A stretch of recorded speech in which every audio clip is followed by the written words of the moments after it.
I'm gonna do a mix of soft speaking and whispering.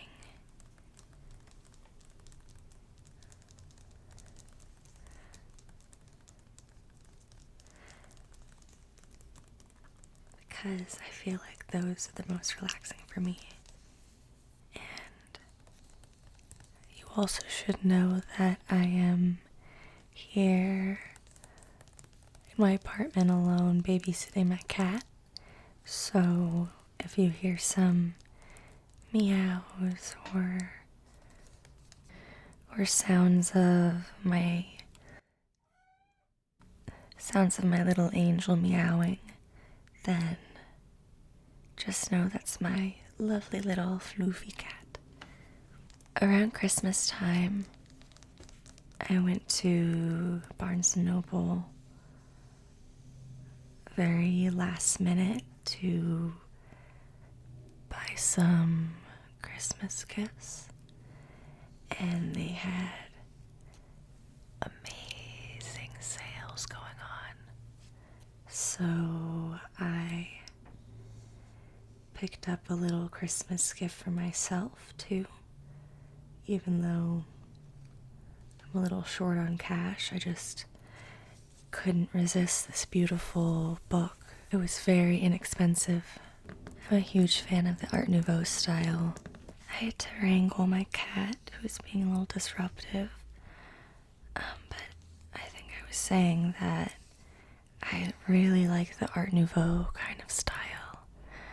I went to Prague with my really good friend, and there were churches with these sorts of paintings and illustrations on them, and I found them so beautiful. I love the thick lines, and it kind of makes it really perfect for tracing, which I really enjoy tracing videos. And so this coffee table book features artwork by ォALFONS, MUCHAÅ. I'm not sure the exact pronunciation, but let's go trace his name there. We have A, this beautiful lettering.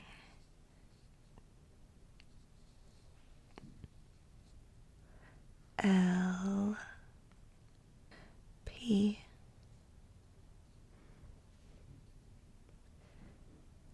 H,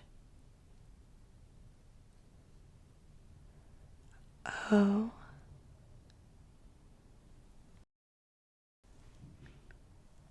N, S, E,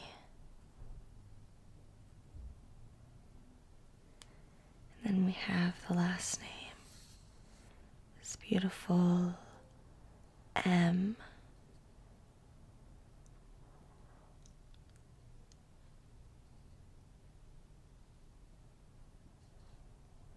U,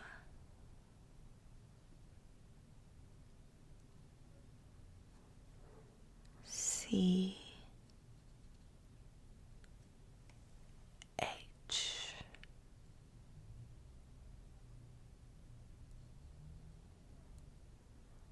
A,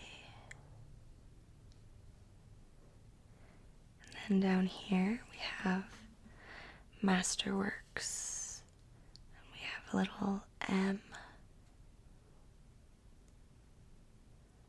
A, S,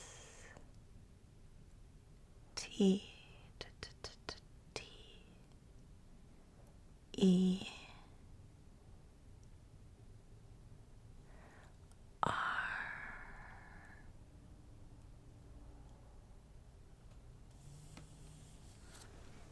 W,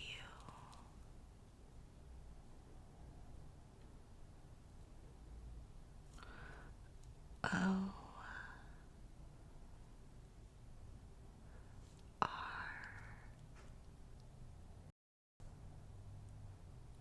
K S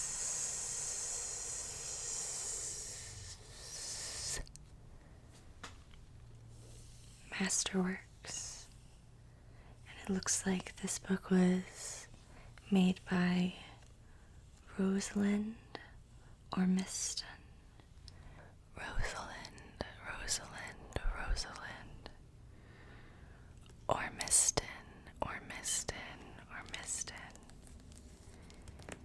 In addition to the tracing, I really like the tapping noises that these sorts of hard-covered books with this shiny sort of book jacket. I think it makes really nice tapping sounds.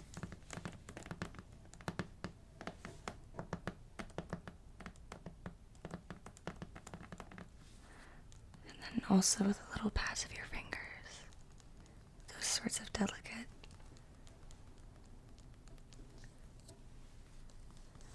movements. But like I was saying in the beginning, part of what's so beautiful about this style of artwork is the thick lines in places. So you can trace some of those as well. Let's start with the outline of her face.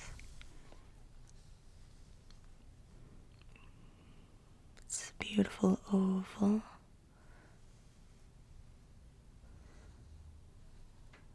The little ear to the side here.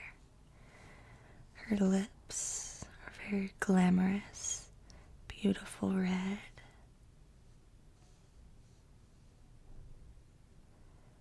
We have her nose that goes up into her eyebrows.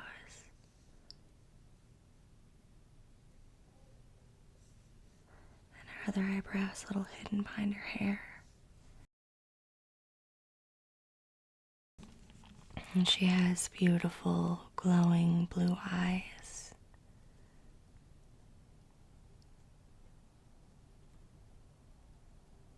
A little gleam in them.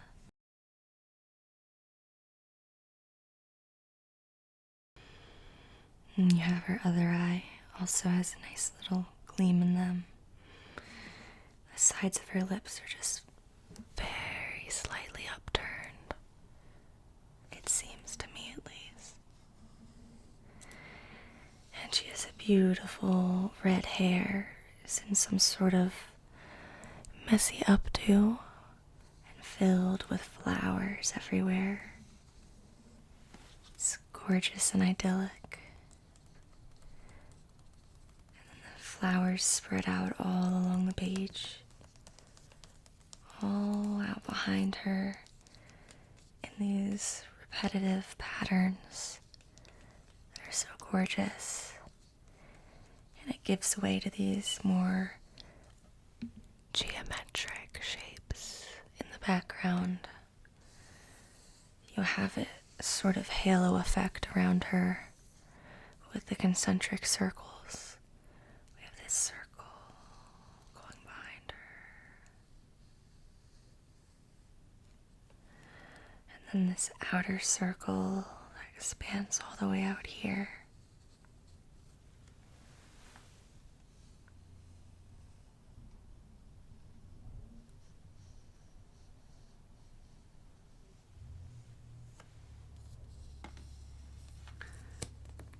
And then you have more detail on her hand. Down here a little bit. And on the magazine that she's holding, we get more of these broad, thick lines. She's wearing this gorgeous, ornate dress.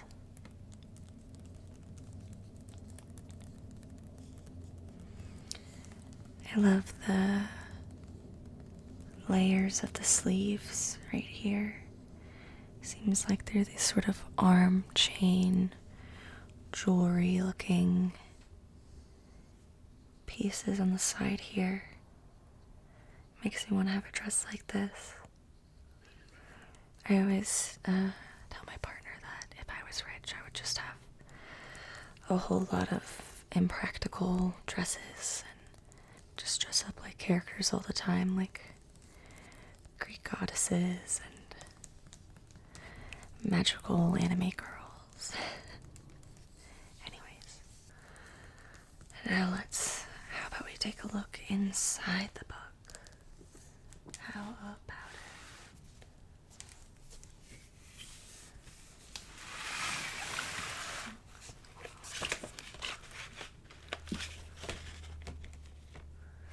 So very quickly, I'll just do some quick tapping on the cover and read out this inside flap here just very quickly, or semi-quickly before we get back into the artwork.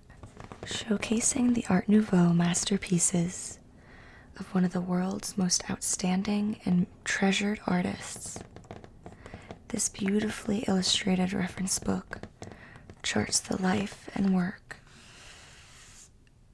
of a man who epitomized Parisian art during the fin de Sicily. Excuse me if I butchered that pronunciation. Telling the story of a man who was to dazzle the commercial world, the first half of the book explores how he achieved such success.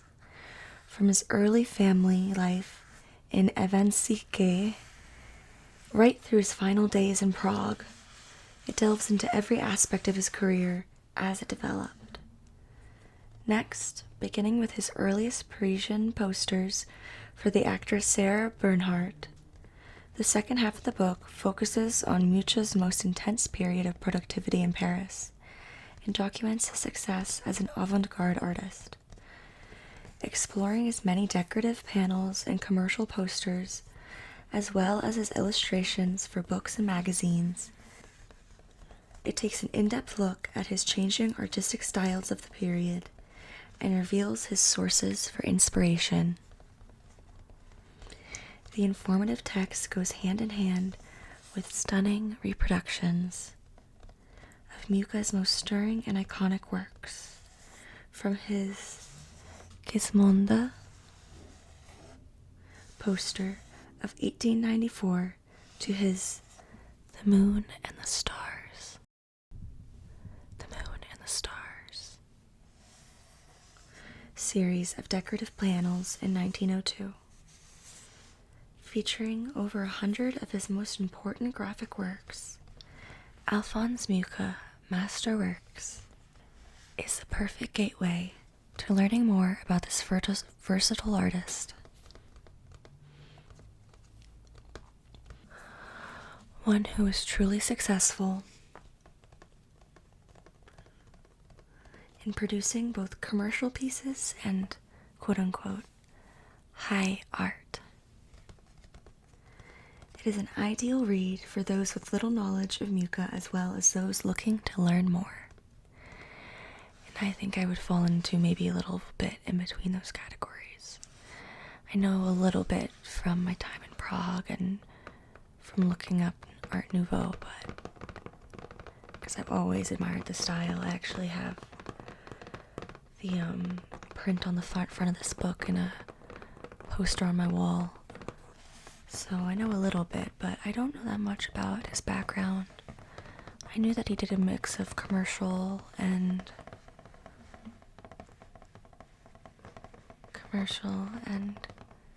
high art, but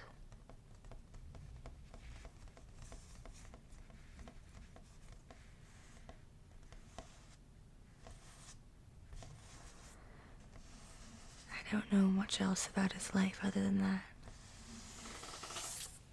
So, how about we dig into it?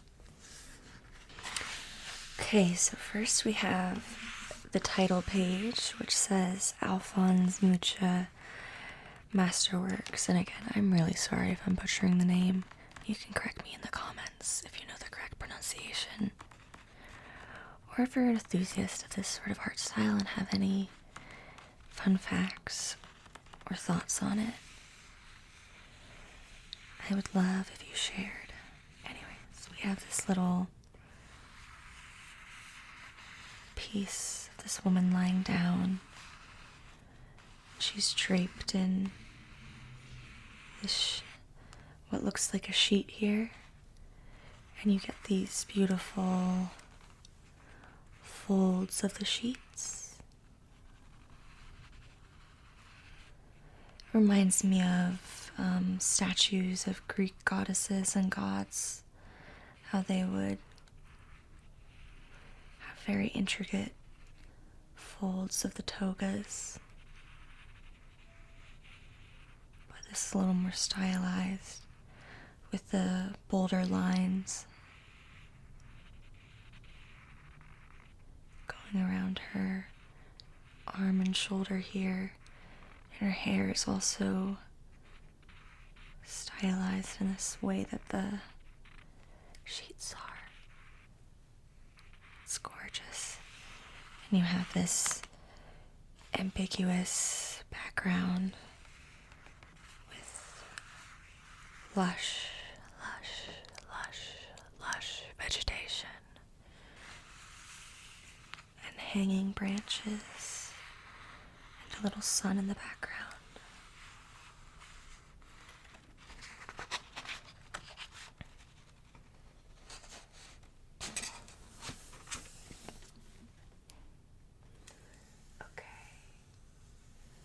And we have another title page with another person on it.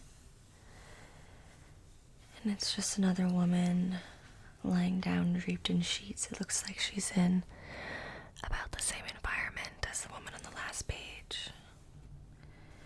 And you see here it's published by Flame Tree Publishing. Flame Tree Publishing.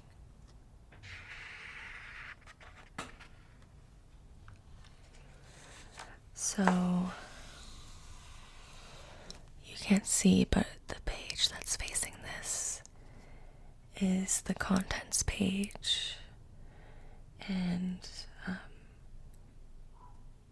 I'll read that out to you a little bit as I trace the gorgeous, bold lines that I'm seeing on this page.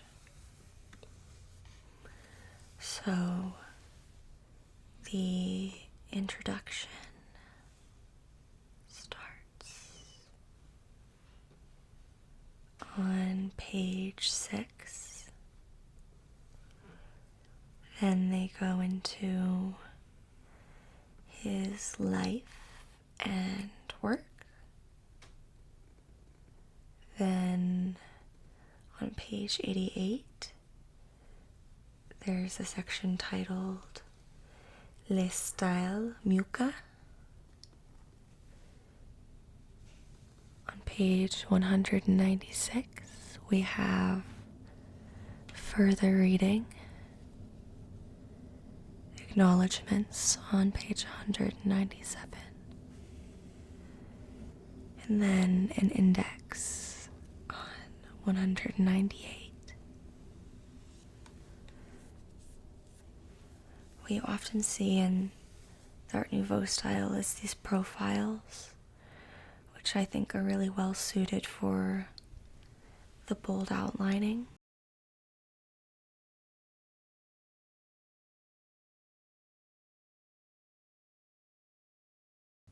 It cuts an impressive figure.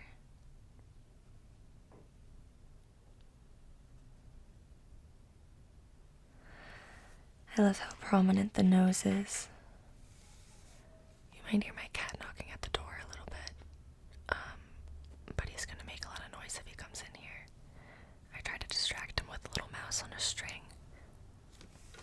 Anyways. And then behind her you have this geometric pattern that looks like it's mimicking mosaics. These little ball-looking things.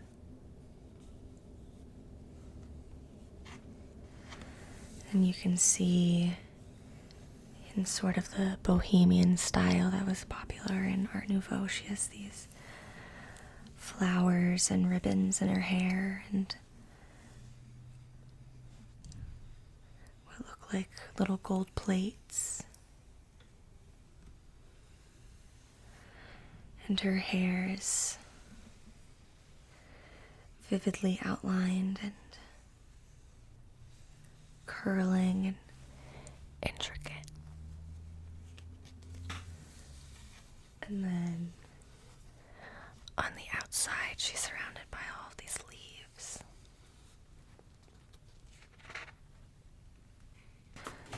So on the page facing this, we have our introduction. So I'm gonna read that out a little bit. The name of Czech artist Alphonse Mucha, who lived from 1860 to 1939, is synonymous with le style Mucha, a decorative art form that made the artist famous in Paris at the end of the 19th century. Today, Alphonse Mucha is recognized for the bridge he created between high art and commercialism. Mucha was able to straddle both worlds, to create an artwork to be used for poster illustration for cigarettes and, at the same time, produce a series of historical paintings such as the Slav epic, which remains a powerful contribution to Czech art history. A study of Mucha's life allows one to fully explore and understand the context of Paris at the fin des siècles, a fabulous period to be an artist. If you were successful, appallingly hard if your work was not recognized. Mucha lived and worked in Paris for nearly 20 years, from 1887 to 1906. This book, in 2 sections, aims to reveal Alphonse Mucha through explorations of his life and his work. The first section will take the reader from his birth in 1860 in the tiny town that I will not be able to pronounce correctly, in Ivančice in Bohemia, to his death in Prague in 1939, where hundreds of thousands of mourners gathered to pay their respects. The second section concentrates on his masterworks, created during his most influential period, 1893 to 1903, when his innovative graphic design, collectively called le style Mucha, emerged in Paris.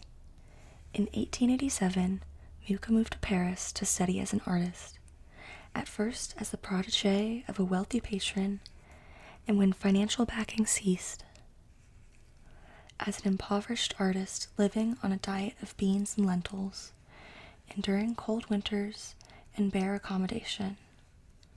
When fame came to him, he shared it with his less fortunate friends. He was a generous man who never forgot his own periods of hardship. His chance at fame came through a rush job to create a graphic design for a theater poster for the globally famous actress Sarah Bernhardt. She liked his work and signed a 6-year contract, guaranteeing him success.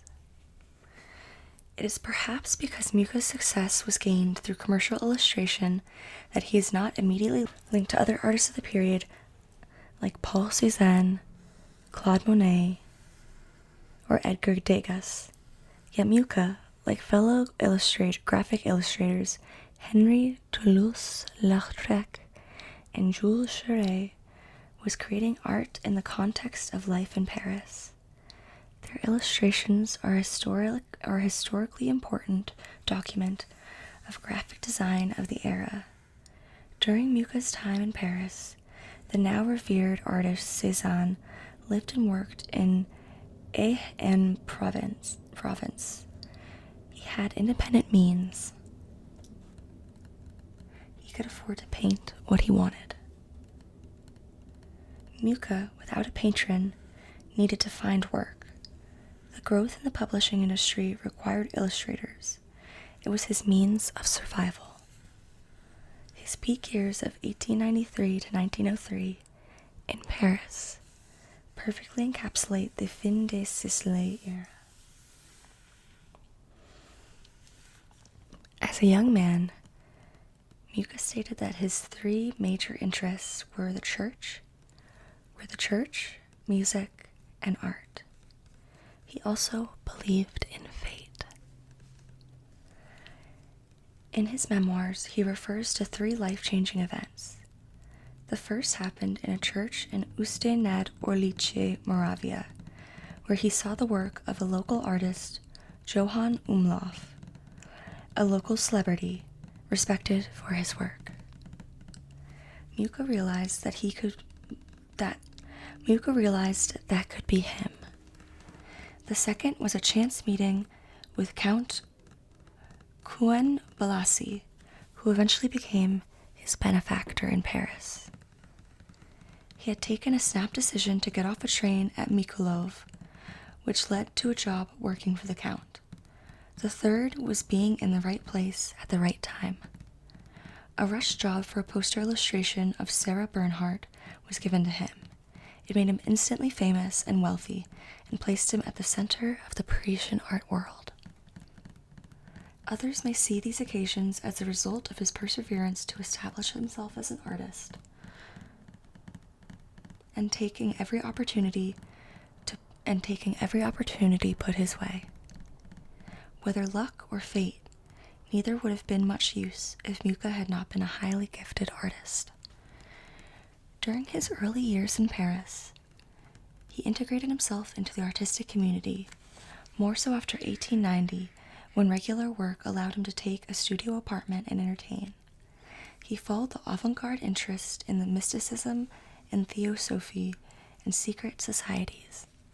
Later, in 1898, MUCHAØ was to be initiated into Freemasonry at the Masonic Lodge in Paris, and by 1918, he aided the founding of the Komensky Lodge in Prague, the first Czech-speaking establishment of its kind. Reading his biography, one understands Alphonse Mucha as an earnest, kind man, a man who wanted to belong and wanted to be accepted as a major artist in his homeland. He followed paths that he hoped would lead to fulfillment of an artistic career. And then the introduction continues, but I want to focus a little bit more on the art in this book, or we'll never get through it. So how about we just do some flipping through and tracing. This one is a little bit different in style. It has less of the thick lines, but you can see how they're related in the clothing that she's wearing, the flowers in her hair, the warm colors. You can see her beautiful earring over here.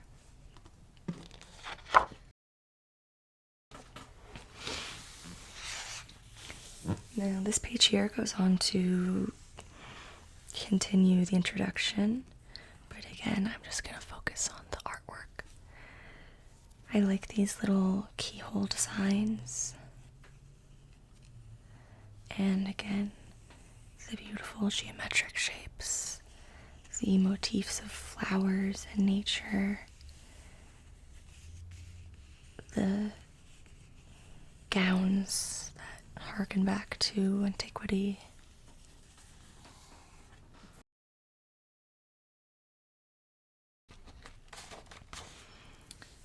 And then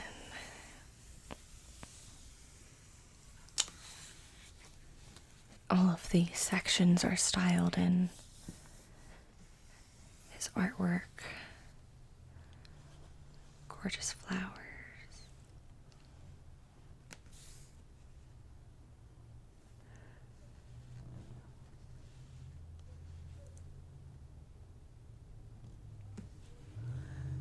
beautiful lines, the concentric circles.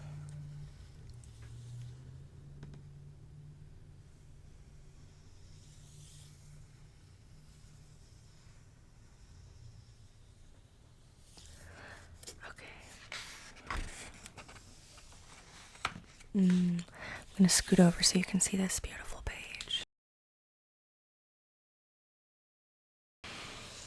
Oh, I love this painting.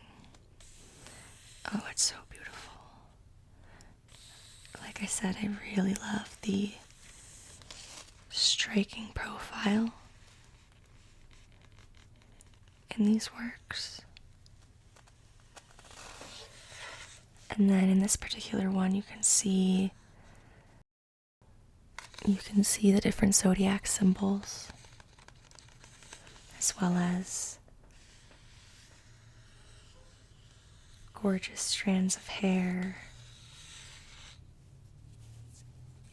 an intricate crown of jewels and patterns and crystals over here. And then the greenery in the corners of the page around the circles. Oh, this page is so stunning. So stunning, so stunning.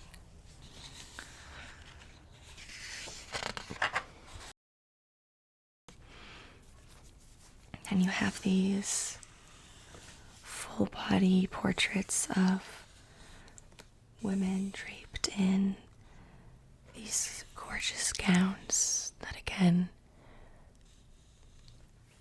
evoke Greek and Roman antiquity and the toga styles.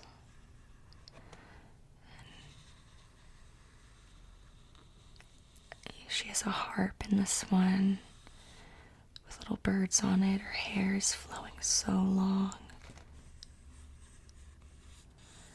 You have flowers dotted everywhere across her gown and in her hair and in the background. And then you have another really beautiful one here.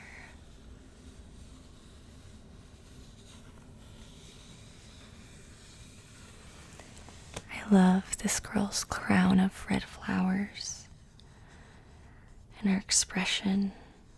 You know, it's very casual and intimate. And it just looks like she's sitting on a cliff in the sky.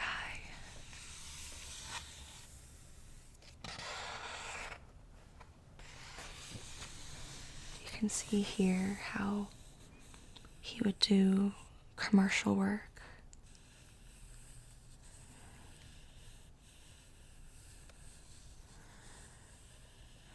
It says Goffrit's Vinyl, but I'm not sure what that means or what they're selling. Can trace the sides of the box though, that might be nice.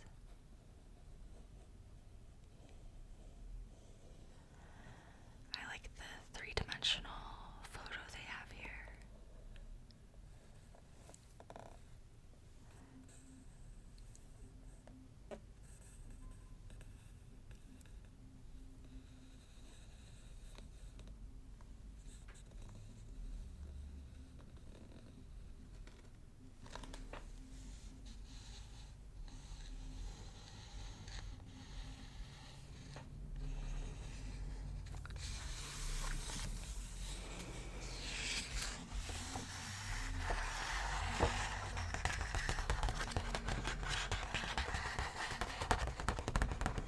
I love these thick, glossy art pages that we have as a part of the book.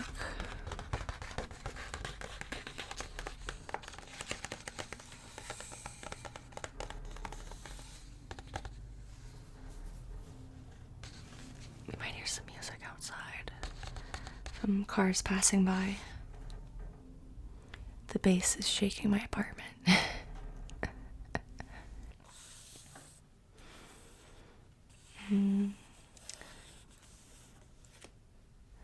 This time this girl's dress is orange She has silver detailing, and the circle surrounding her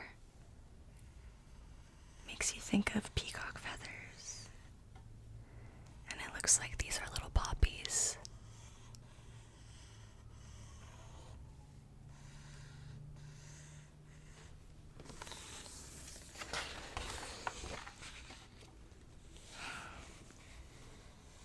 We don't see that many with darker hair. We haven't seen that many with darker hair yet. And again, she has some ribbon or fabric tied in her hair that goes down. And a lot of the women here have very long hair and casual updos. It looks like there's a little hand in the circles around here. And there's some sorts of moths or butterflies on the flowers in the corner. Flowers in the corner.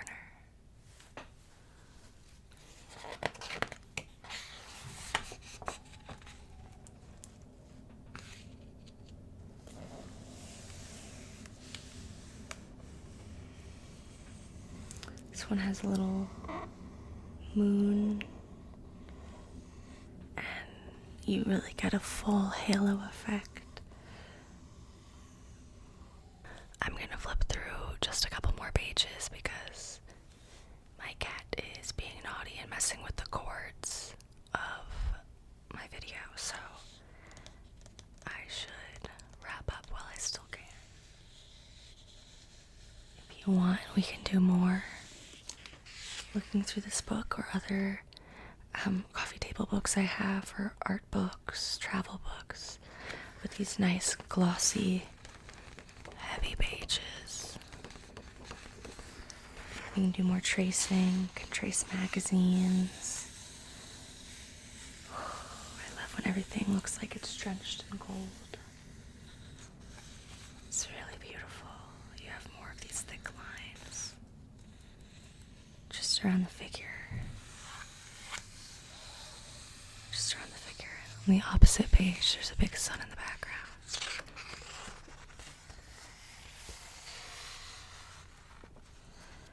See here, this is his style for a perfume advertisement.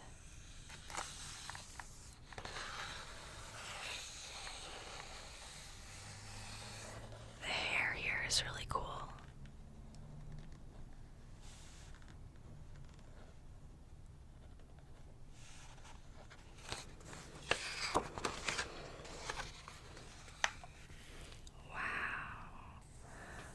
What an outfit. I love the outfit. Glamour, glamour, glamour. Gorgeous, gorgeous, gorgeous. This seems like an elegant note to end it on before my cat destroys my whole setup. So I hope that you got a little bit sleepy, or you enjoyed the visuals, the visuals, the visuals. I hope you enjoyed the visuals as well as the whispers and the taps.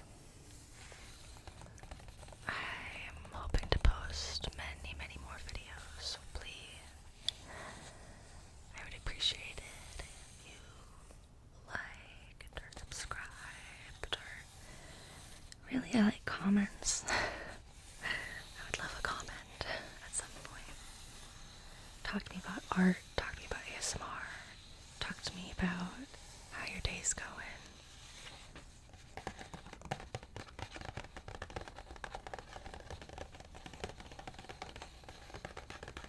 Alright, I will see